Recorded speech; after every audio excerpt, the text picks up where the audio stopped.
شروع اللہ کا نام لے کر جو بڑا مہربان نہایت رحم والا ہے۔ سورہ آل عمران آیت 110 تا 120۔ مومنو، تم بہترین امت ہو جسے لوگوں کی ہدایت کے لیے میدان میں لایا گیا ہے کہ تم نیک کام کرنے کو کہتے ہو اور برے کاموں سے منع کرتے ہو اور اللہ پر ایمان رکھتے ہو۔ اور اگر اہل کتاب بھی ایمان لے آتے تو ان کے لیے بہت اچھا ہوتا، ان میں ایمان لانے والے بھی ہیں لیکن تھوڑے، اور اکثر نافرمان ہیں۔ یہ تمہیں خفیف سی تکلیف کے سوا کچھ نقصان نہیں پہنچا سکیں گے، اور اگر تم سے لڑیں گے تو پیٹھ پھیر کر بھاگ جائیں گے، پھر ان کو مدد بھی کہیں سے نہیں ملے گی۔ یہ جہاں نظر آئیں گے تم دیکھو گے کہ ذلت ان سے چمٹ رہی ہے، بجز اس کے کہ یہ اللہ کی پناہ میں یا مسلمان لوگوں کی پناہ میں آ جائیں، اور یہ لوگ اللہ کے غضب میں گرفتار ہیں۔ اور ناداری ان سے لپٹ رہی ہے، یہ اس لیے کہ اللہ کی آیتوں سے انکار کرتے تھے اور اس کے پیغمبروں کو ناحق قتل کر دیتے تھے۔ یہ اس لیے کہ یہ نافرمانی کیے جاتے اور حد سے بڑھے جاتے تھے۔ یہ بھی سب ایک جیسے نہیں ہیں۔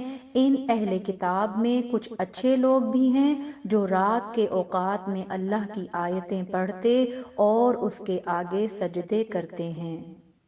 وہ اللہ پر اور روز آخر پر ایمان رکھتے اور اچھے کام کرنے کو کہتے اور بری باتوں سے منع کرتے اور نیکیوں پر لپکتے ہیں، اور یہی لوگ نیکوکار ہیں۔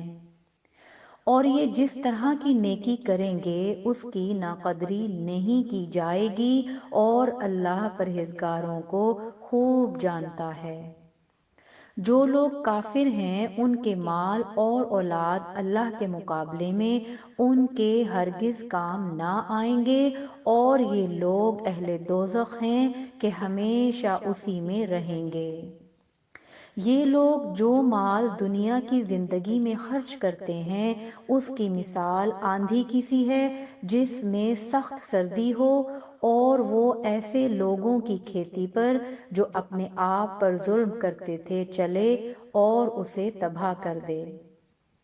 اور اللہ نے ان پر کچھ ظلم نہیں کیا بلکہ یہ خود اپنے اوپر ظلم کر رہے ہیں۔ مومنوں، کسی غیر مذہب کے آدمی کو اپنا رازدار نہ بنانا۔ یہ لوگ تمہاری خرابی میں کسی طرح کی کوتاہی نہیں کرتے اور چاہتے ہیں کہ جس طرح ہو تمہیں تکلیف پہنچے۔ ان کی زبانوں سے تو دشمنی ظاہر ہو ہی چکی ہے، اور جو کینے ان کے سینوں میں مخفی ہیں وہ کہیں زیادہ ہیں۔ اگر تم عقل رکھتے ہو تو ہم نے تم کو اپنی آیتیں کھول کھول کر سنا دی ہیں۔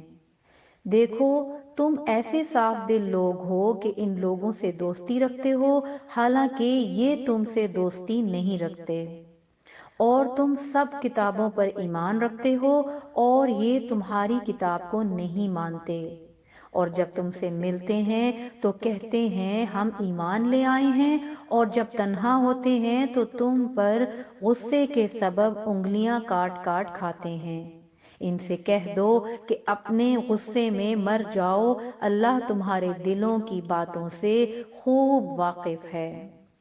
اگر تمہیں آسودگی حاصل ہو تو ان کو بری لگتی ہے، اور اگر تمہیں رنج پہنچے تو خوش ہوتے ہیں، اور اگر تم تکلیفوں کی برداشت اور نافرمانی سے کنارہ کشی کرتے رہو گے تو ان کا فریب تمہیں کچھ بھی نقصان نہ پہنچا سکے گا۔ یہ جو کچھ کرتے ہیں اللہ اس کا احاطہ کیے ہوئے ہے۔